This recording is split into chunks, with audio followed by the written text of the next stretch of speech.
Kasoli asobola okuddayo ku nusu lusanvu nusu lukaaga engeri gyatuseemu kati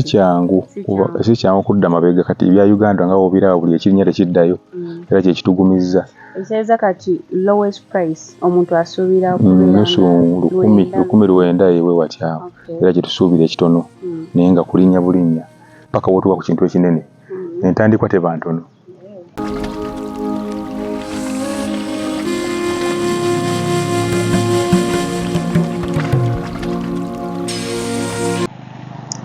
Hey loves, welcome back to my channel. This is Shaki my love, and today I have another different video. In my previous video you guys were asking me a lot of questions and I'm going to be answering each and every one of you. So I'm in Luwelo,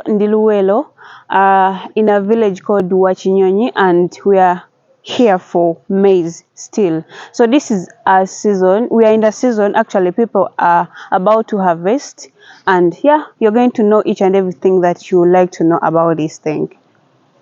Before I take you through the whole process, and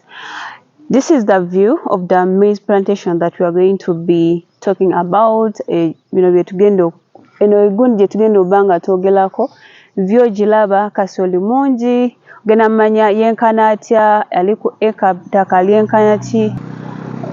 alikutaka yenkana ki and all that. So if you have any questions muzi dropping njabanga mbaddamu.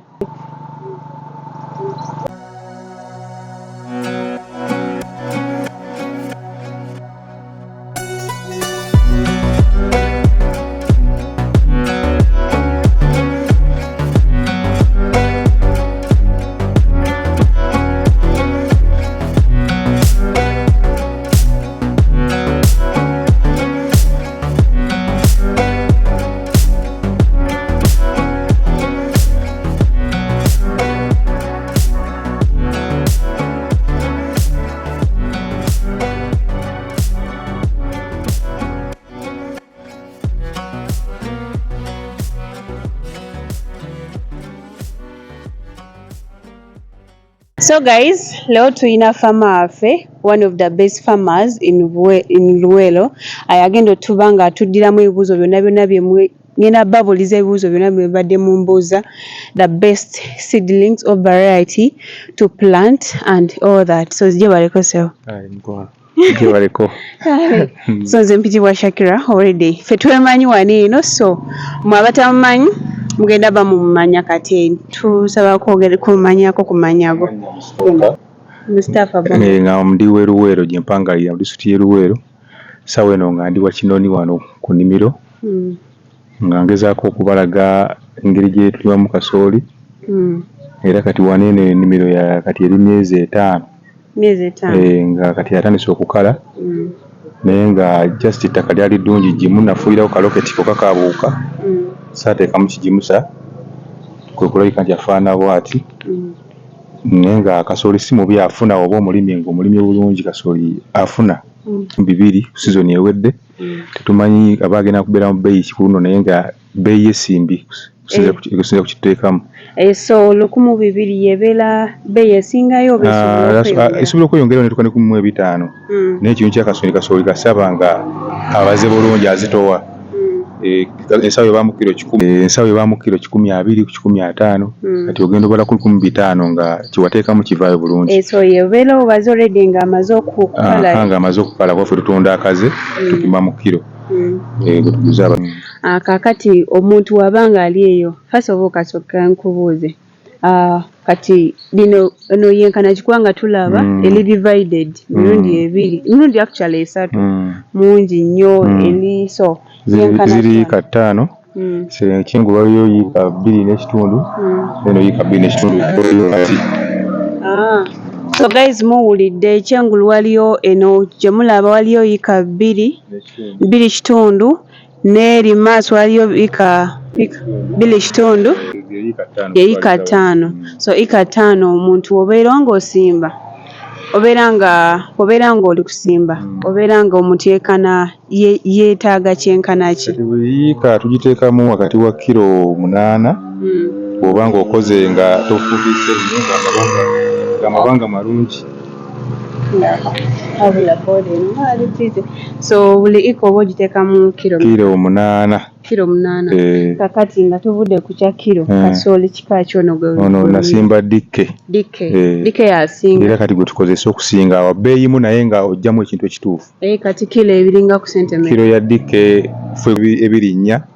bwebiri 3 bwekityo ne ku nabadde ku ebirinnya kilo emu. So guys tubagambe wanino tuyina eka 5 and kiba kitegeeza eka tugambe nti nno otadde ogambye kilo 4 kilo 5 okubeera ku safe side naye kati kale kati obeera ng'omaliriza tugambe oli mukungula eka emu obeera ojjamu nga kilo omusajja yatwala omusoga mu nnyaanya n'amuteeka omwo ekiro n'ateeka okulya biwotameroni nga bwegudde eddalu biki babeera babipanze naye abantu batya wotameroni z'olisababa bapanze bipanze n'olya kakati okusimba tusimba nga sizoni yakatandika ono namusimba kati balemezi bamusimba mu gwakumeka kati nemba nga nakakolamu omulundi gumu n'okufuira nakozesa roketi saateekamu kizimisa kyonna tewateekamu kijimisa ettaka ddungi lyo lirifatayo saateekamu kijimusa kyonna naye nga nafuira bufuyizi buwuka nga wa myezi 2 okuva olwo nninda bulizi nakola omulundi gumu tumukola omulundi gumu obanga wamusimba talina ki ng'olongosezaawo bulungi tukola omulundi gumu naye nga ekyokugjamu nze buli yiika njibala ekiro n'ensawo 12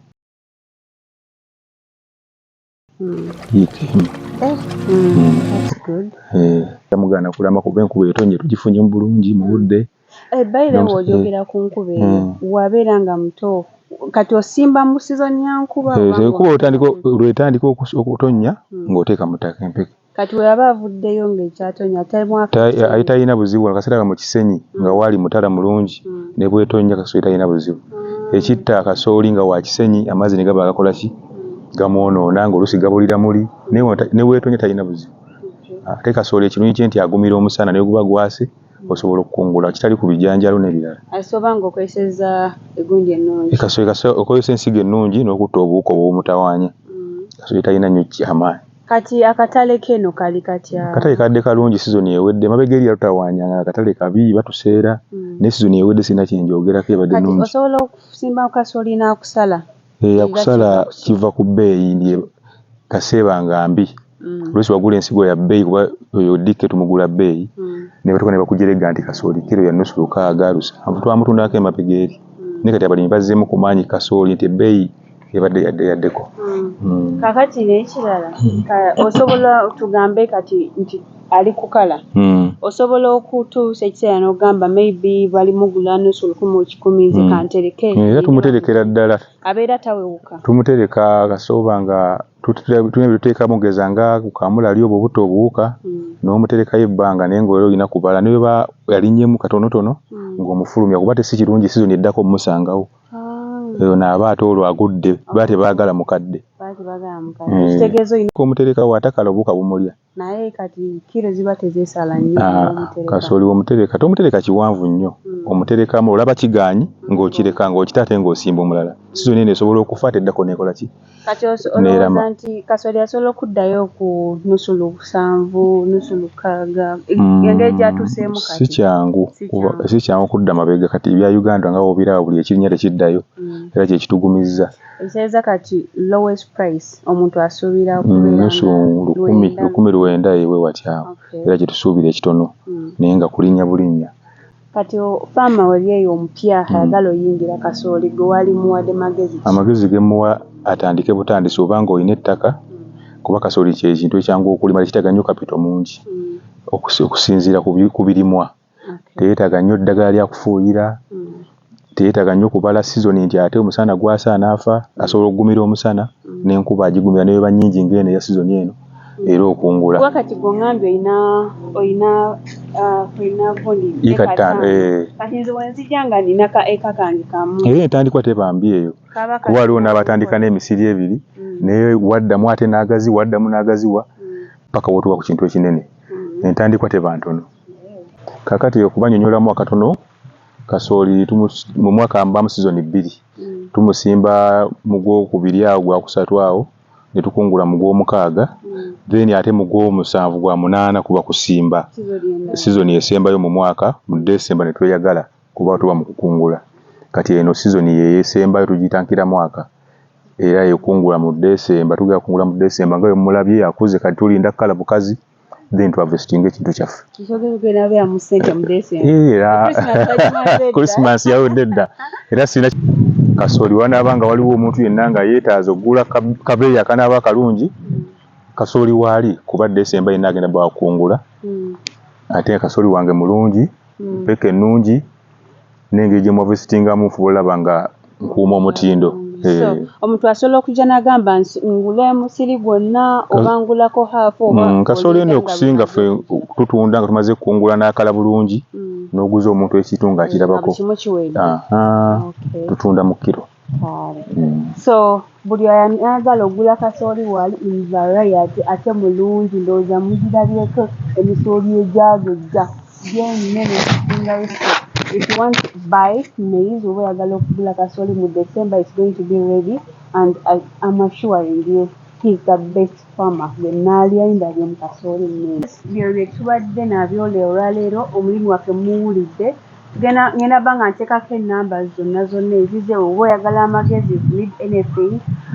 kyoyagala okuyiga kyonna kyoyagala okubuuza osobola okukiteeka mu comment section njaba nkuddamu oba osobola okucontactinga namba zonna zingenda oteekamu eno. Kati guys tumaze kasooli right now we are going to nagambye mulimi ate era yakyasimba so takola mu kasooli yeka tugenda genda mu bintu ebirala byakolamu nga enanansi. I bet you didn't expect that.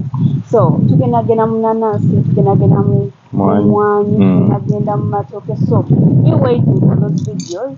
until I come back. Bye.